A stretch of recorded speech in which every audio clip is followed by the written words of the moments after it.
ప్రస్తుతం మనతో పాటు గెస్ట్ ఫ్యాకల్టీ ఉన్నారు. ప్రభుత్వ ఏదైతే జూనియర్ కళాశాలలో ఉన్నటువంటి లెక్చరర్స్ వీళ్ళంతా కూడా.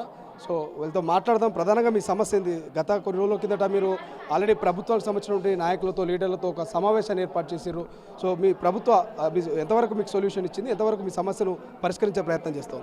సార్, నా పేరు ప్రభాకర్, ప్రభుత్వ జూనియర్ కళాశాలల అధ్యాపకుల సంఘం అధ్యక్షుడిని. మేము మా ప్రధానమైన డిమాండ్ ఏమిటి అంటే జనవరి 20వ తారీఖు నాడు మేము రాష్ట్ర వ్యాప్తంగా సమావేశం నిర్వహించడం జరిగింది. ఈ సమావేశానికి దాదాపుగా అన్ని జిల్లాల నుండి కూడా దాదాపు 2000 మంది కుటుంబాలు 2000 మంది కూడా తరలి రావడం జరిగింది. మా ప్రధానమైన డిమాండ్ ఆ రోజు మేము తెలియజేసింది ఏంటంటే, మేము ప్రభుత్వ జూనియర్ కళాశాలలో పనిచేస్తున్నాము, ఉదయం నుండి సాయంకాలం పనిచేస్తున్నాము. అది కూడా బయోమెట్రిక్ విధానంలో ఉండే 9 గంటల నుంచి సాయంత్రం 4 గంటల వరకు పనిచేస్తున్నాము. అయితే మా యొక్క వేతనం మాత్రము పీరియడ్ విధానం అని 370 రూపాయలని పీరియడ్ విధానం చెప్పి ఆ పీరియడ్ విధానం ఏంటంటే, పీరియడ్ నడిస్తేనే మాకు జీతం వస్తుంది, పీరియడ్ రాకపోతే జీతం రాదు. ఇప్పుడు హాలిడేస్ లేదా పండుగ హాలిడేస్ ఏదైనా తదితరమైన హాలిడేస్ వచ్చినందుకు ఆ రోజు మా జీతం రానట్టే, మా యొక్క వేతనం రానట్టేనే. కనుక ఈ విధంగా మేము శ్రమదోపిడికి గురవుతున్నాము. గత ప్రతి సంవత్సరాలుగా మేము పనిచేస్తున్నాము సార్. అయితే మా ప్రధాన డిమాండ్ ఏంటంటే, ఈ పీరియడ్ విధానం ఎత్తివేసి మాకు ఎంటీఎస్ విధానంగా, కన్సల్టెంట్ విధానంగా 12 నెలలతో పాటు ఉద్యోగ గుర్తింపు ఉద్యోగ భద్రత కల్పించాలని మేము ప్రధానంగా ఈ సమయంగా మీడియా సందర్భంగా మీకు తెలియజేస్తాం సార్. దాదాపుగా మేము 2000 మంది పనిచేస్తున్నాం సార్. కనుక ఈ 2000 మంది కూడా మరి ఉదయం సాయంకాలం పనిచేస్తాం, కానీ వేతన విషయంలో మేము చాలా సామాజికంగా మానసికంగా ఒత్తిడి గురవుతూ మా కుటుంబాలను పోషించుకోలేక మేము చాలా బాధపడతాం సార్. ఈ సమస్యను తప్పకుండా మీడియా ద్వారా ప్రభుత్వము గౌరవనీయులైన ముఖ్యమంత్రి గారికి తెలియజేయాలని మరొకసారి ఈ సందర్భంగా మీకు విన్నవించు ఈ అవకాశం కల్పించేందుకు మరొకసారి మీకు ధన్యవాదాలు తెలియజేస్తున్నాం సార్. రైట్గా రాష్ట్రంలో చాలా సమస్యలు ఉన్నాయి. సో మాట్లాడతారా మీరు? చెప్పండి. గవర్నమెంట్ జూనియర్ కాలేజీలో పనిచేస్తున్నటువంటి 412 జూనియర్ కాలేజీలు మొత్తానికి 2000 మంది దాకా మేము పనిచేస్తున్నాం. గత 10 సంవత్సరాల నుంచి మేము పనిచేస్తున్నాము. మా యొక్క రిప్రజెంటేషన్ ఏంటంటే, ఇప్పుడు ఇక్కడికి వచ్చి మేము నివాదాస్ గారికి మా వినపం ఏమంటే, మేము 10 సంవత్సరాల నుంచి పనిచేస్తున్నటువంటి వర్క్ విధానం ఏదైతే ఉందో శ్రమ దోపిడీకి గురవుతున్నాం. శ్రమ దోపిడీ ఏమనగా పీరియడ్ వైజ్ విధానం ఏదైతే ఉందో 72 పీరియడ్లు తప్ప అంతకు మించి మేము వర్క్ చేస్తే మాకు ఎలాంటి వేతనం రాదు. ఇది గవర్నమెంట్ దృష్టికి మేము ఇంతకుముందుకి తీసుకెళ్ళాము. ప్రీవియస్ గవర్నమెంట్ బీఆర్ఎస్ ప్రభుత్వంలో కూడా మా సమస్యలు విన్నవించడానికి ఎన్నోసార్లు వెళ్ళాము. పలుమార్లు వెళ్ళినప్పటికీ కూడా మమ్మల్ని కనీసం వాళ్ళ గేట్ దగ్గరికి కూడా రానియేటటువంటి పరిస్థితులు ఉండే. సో ఇప్పుడు ఈ గవర్నమెంట్ ఏదైతే ఉందో, మా కాంగ్రెస్ గవర్నమెంట్ మీద మాకు పూర్తి నమ్మకం ఉన్నది, పూర్తి విశ్వాసం ఉన్నది. మేము మేనిఫెస్టోలో కూడా మా యొక్క సమస్యల గురించి పెట్టారు. మాకు 12 నెలల జీతంతో పాటుగా 12 నెలల జీతంతో పాటుగా ఉద్యోగ భద్రత కల్పిస్తూ, అంటే ఎంటీఎస్గా మమ్మల్ని మార్చితే మా కుటుంబాలు కూడా ఎంతో ఆదుకున్నట్టు అవుతుంది ఈ గవర్నమెంట్. ముఖ్యంగా ఏంటంటే, మేము ఇప్పుడు నోటిఫికేషన్ వస్తే రాసుకునే పరిస్థితి లేదు. ఎందుకంటే అందరం ఏజ్ బార్ అయిపోయినాం. 10 సంవత్సరాలు గడిచిపోయినాయి, ఒక్కొక్కరు 20 సంవత్సరాల సీనియారిటీ కూడా ఉన్నారు. సో అందుకోసమని ఈ ప్రభుత్వాన్ని మేము వేడుకుంటున్నాం. ఎందుకంటే ఈ మీడియా యొక్క ముందు ఇందుకోసమే మేము వ్యక్తం చేస్తున్నాం, మీడియా ద్వారా తెలియజేస్తుంది. ఎందుకంటే మా కుటుంబాలను ఆదుకోవాలి. మా కుటుంబాలను ఆదుకుంటే మేము కూడా రోడ్డున పడకుండా ఉంటాం. 2000 మంది కుటుంబాలు ఉన్నారు.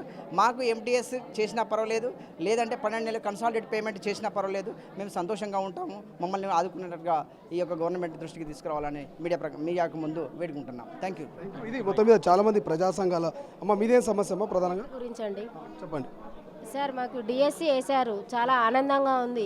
కాకపోతే డిఎస్సితో పాటు డిఎస్సి కంటే ముందు టెట్ కూడా వేస్తే మా అసొంటి నిరుద్యోగులకు ఎంతో మందికి మేలు జరుగుతుంది సార్. కంపల్సరీగా టెట్ ఒక 1 మంత్ ముందైనా టెట్ను పెట్టాలని. ఇంతకుముందు కేసీఆర్ గవర్నమెంట్ 2 సార్లు టెట్ వేశారు, కానీ ఎటువంటి ఉత్తీర్ణత లేదు, ఎంత శాతం కూడా పర్సంటేజ్ లేదు. కంపల్సరీగా మాకు ఎట్లాగైనా రేవంత్ రెడ్డి గారు మా బాధను అర్థం చేసుకొని మా యొక్క విన్నపాన్ని ఎలాగైనా కోరుకోవాలని చేసుకుంటున్నాం సార్. కంపల్సరీగా డిఎస్సి కంటే ముందు మాకు టెట్ వేస్తే ఎంతో మా నిరుద్యోగుల యొక్క సమస్యను కొంతవరకైనా ఆయన తీర్చినట్టుంటుంది. రేవంత్ రెడ్డి గారి మీద ఒక ఎంతో హోప్ ఉందండి. మా యొక్క బాధను అర్థం చేసుకొని కంపల్సరీగా టెట్ వేయాలని మేము కోరుకుంటున్నామండి. 5 లక్షలకి పైగా డిఎడ్ చేసి ఎంతోమంది మేము స్టూడెంట్స్ని ఉన్నామండి. టెట్ గురించి ఎంతో ఆశతో ఎంతో ఎదురు చూస్తున్నామండి. కంపల్సరిగా టెట్ వేస్తే మాకు ఎంతో మేలు చేసిన వారు అవుతారండి. మా యొక్క బాధను అర్థం చేసుకున్న వారు అవుతారు. కంపల్సరిగా డిఎస్సి కంటే ముందు టెట్ ఎలాగైనా నిర్వహించాలని మేము కోరుకుంటున్నామండి. ఇదే మా యొక్క విన్నపం. కంపల్సరిగా మా యొక్క ఈ కోరికను నెరవేర్చాలని కోరుకుంటున్నామండి. రైట్, ఇక అన్న మీదేం సమస్య ఉందన్న? సార్ నా పేరు సందీప్ అండి. నేను మాస్టర్ ఆఫ్ ఫైన్ ఆర్ట్స్ 2013లో చేసినాను. అంతకుముందు ఉద్యమం కోసం పోరాడినాము. అందులో సగం జీవితం అట్లా అయిపోయింది. ఆ తర్వాత ఈ 10 సంవత్సరాలు మళ్ళీ పోయినాయి. అంటే ఇక్కడ ఏం జరుగుతుందంటే ఓన్లీ మా ఆర్ట్ అండ్ క్రాఫ్ట్ టీచర్స్కి సంబంధించి గత 1984లో పడ్డ రిక్రూట్మెంట్స్ ఇప్పటి వరకు లేవు. అంటే 40 ఇయర్స్ రిక్రూట్ అయినవాడు మొన్న రీసెంట్గా రిటైర్ కూడా అయిపోయాడు. సో ఇంతవరకు మాకు ఎలాంటి పోస్టులు లేవు.